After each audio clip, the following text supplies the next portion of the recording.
قبل تتوقعون شباب بعطيكم توقعاتكم، بذكركم فيها عشان تحرصون على توقعات بكرة. تمام؟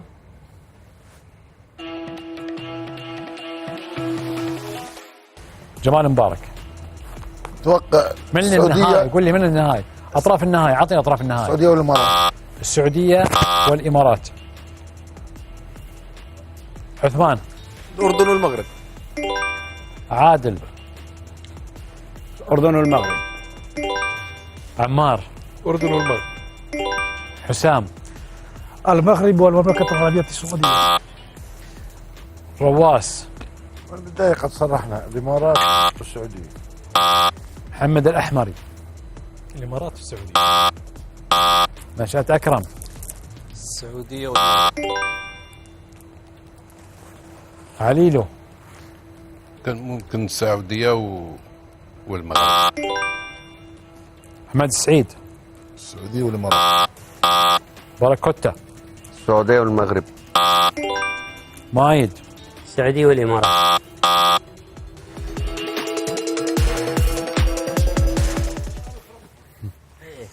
الخليج يلعب مع الخليجي ولا؟ لا مش كذا، توقع فريق دولتك ما يقول.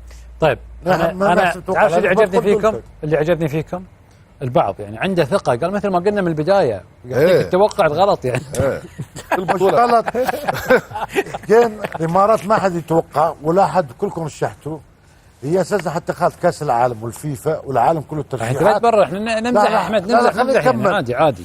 البرازيل ترى هذا توقع. لا لحظة، البرازيل 20%، اسبانيا 19، فرنسا 15، طار البرازيل 10%.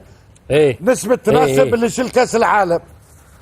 نحن الامارات ولا واحد ممكن يعطي 0%، وصلنا دور 4 معناه نظرة فنية. نتفرج في مقابلتهم الأول وبيصعدوا. حتى الأردن قلنا قلتك بداية السعودية طيب والإمارات والأردن. ناخذ توقعاتي صحيح. جمال عطني من هو البطل ومن هو الثالث بكرة؟ والله أبو جاسم، أول شيء نوصل رسالة حق الجمهور كالعادة أبو محمد، إن نتمنى باكر النهائي يكون الجمهور اللي حضر الملعب اللي قابل الفوز يتقبل الخسارة. نخلي ختامها مسك مع اخواننا واهلنا في قطر، الاحتفاليه تكون جميله مره واحده، النهائيه تكون حلوه ان شاء الله. ان شاء الله. توقعاتي يا ابو جاسم ان يعني المغرب الاول والثالث الامارات. الله يوفق الجميع ان شاء الله. ان شاء الله الأردن والسعودية. ملوني بيرجع. عادل.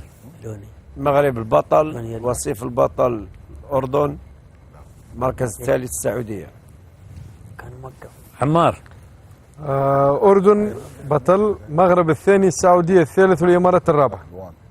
طلع لي صوت مايد الخليفي واحمد السعيد لو سمحت مخرج. فهد. المغرب البطل، الثالث السعودية. احمد الرواس. الأردن بطل والإمارات الثالث. رحنا ملح.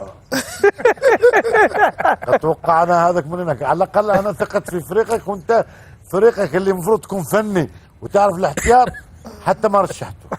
على الاقل انا وديت الدور الاربعه، انت ما قلت حاجه الا مع الغلطه من مدربك اللي غلط، والعناصر اللي نحن بنينا على افكارنا طلعهم برا وحط ثاني. ضل يسب على كوزمان.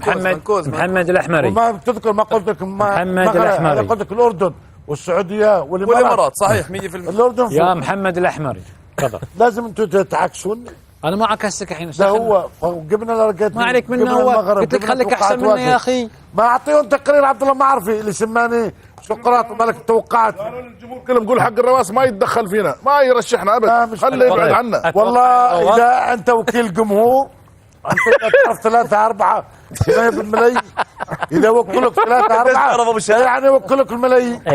قديش بيعرف ابو شهاب؟ ترى شو لي مسجات ايش ما كثر. يقولش تتكلم. خليه يبعد عنا. قالوا لي ما عندك حاجه، ما له خص فينا حاجه شرعيه. طيب يا شباب، محمد الأحمري.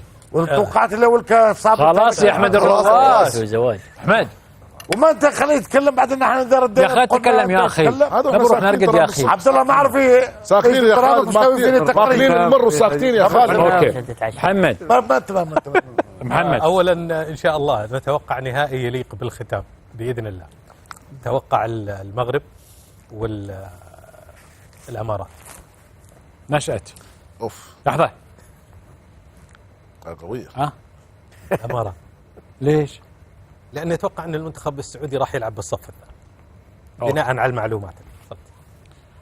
يعني بس اذا حتى نفترض يعني معلوماتك عن تشكيله مباراه النصف النهائي كانت خطا، والشغله الثانيه واذا لعب المنتخب السعودي بالصف الثاني يعني شنو؟ ما في طموح، ما في لعيبه، ما في يعني مو حكايه انت قاعد تنتقص من منتخب وطنك الثاني. لا يا ابو جاسم، لا المساله امكانات وقدرات.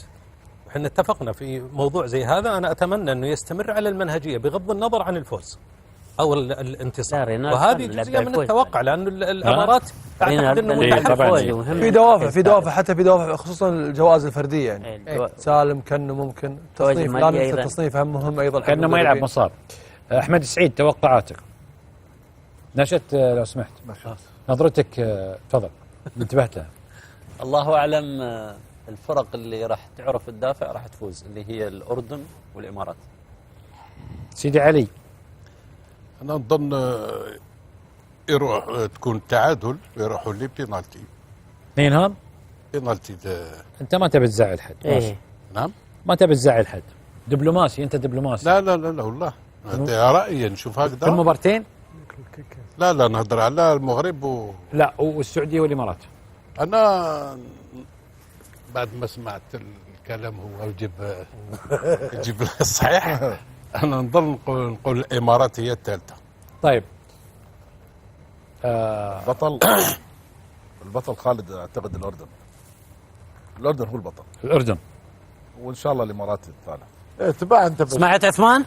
والله العظيم قسما بالله حيرتنا والله ما احنا فاهمين ايش سمعت شو بدك؟ سمعت؟ يعني حتى مو كل ما يحكي تقوم عليه، حتى مو كل ما يحكي تقوم عليه. لا يا عمي مرش حق طلع. انت اللي ضحكت عليه، انت اللي قلت له احكي الاردن، انت اللي ورطته. والله لا يا ابو سعيد شو بدك انت؟ تعال فهمني، قدم لي وانت هون. لك ساعه بتوقف تقول لجمال كيف بتدافع وكيف بتوقف والبلنتي وخمس بلنتيات يا اخي لا لك احصائيات هاي شوي وبعدين اول كلمه شو حكاها عن الاردن بالمكافآت. الظاهر قرأ مكافآت، الظاهر قرأ كومنت زعلان لي على المكافآت. انا احب الاردن ظاهر قرأ كومنت. انت شكله اجوك شو اسمه معزه خاصه اللائحه هاي الجلد اجتك على التليفون وما حد كان المنسف الا انا والرواس هناك رحنا بروحنا. يعني اكلت خلص تشجع الاردن. الحال بالكاميرا بعد صح بروحك والله في شو بروحي ما شفتك صح. لا ريتك انا وياك يا عمي اذا فزت بكره كله مناسب سيدي حاضرين. سعد شغلك باراكوتا. لا مش هيك. البطل مين والثالث مين؟ منتخب الأردني الأول. انسى غير البطل خلي البجوشي انساه. انا اكلمك عن المباراه. منتخب الأردني الأول. ايوه. منتخب المغربي الثاني. منتخب السعودي الثالث. منتخب الإمارات الرابع. مايد. المركز الأول بيكون تعادل وأوقات إضافية. النهائي في تعادل وأوقات إضافية ممكن. والثالث والرابع أنا أعتقد الإمارات الثالث. من البطل؟ والله أعلم أن المغرب الأول. طيب سيدي علي نعم عطني البطل. قول صعب صعب ولكن عن المغرب. عمار من البطل؟ اردن. انا مرشح الاردن. كم مرشح الاردن؟ والثالث والرابع ذكرني. الثالث السعوديه والامارات. الثالث والرابع. المباراه بين مركز مين منهم؟ من راح يفوز؟ لا عمار كده نام. عمار كده كيف انا اعطيتك الاردن المغرب عم مش بلحق ومن بعد السعوديه ومن بعد الامارات. خلاص روح انت روح نام باين تعبت. يعطيك الصحه اخوي. امبارح ولا عايشك زين. بكره المباريات راح عادل ما توقع. عادل لا عادل عنده شعر يقول. عادل وعثمان يعني يقولون انك كل واحد بيقول بلاده. لا مش شيء والله ما عنده شيء. فهد وجمال اطلعوا منها والله العظيم عنده والله رجال. الاخوان الكويتيين اطلعوا منها. كلمه في حق. لا يسيطرون عليك الاخوان الكويتيين. لا ما يسيطروا والله. الله كلمه يخليك. في حق الزملاء فقط. لا بس خلاص. تفضل باكر بالختام. تفضل. قصيدة النهاية باكر الختام. لا مش قصيدة، مش قصيدة. برنامج المجلس على قناة الكاس، مجمع الأخوة أحلى بخير الناس.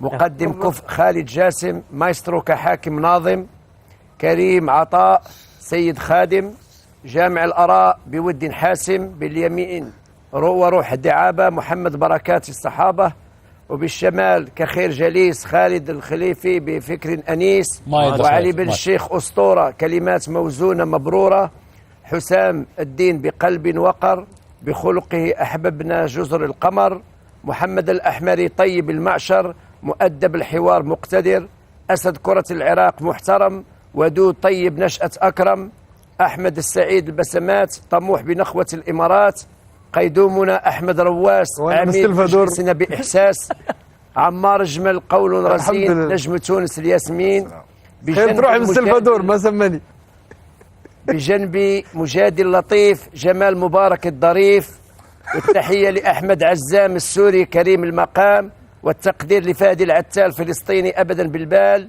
وعبد العزيز أشرف بحريني كلام ألطف، محمد أحمد بن سودان أشرف. له ود كما لكل الخلان، والأخ عثمان الحسنات كأس العربين بالجزئيات، أهل المجلس أنسنتموني، تحيات عادل الرحموني.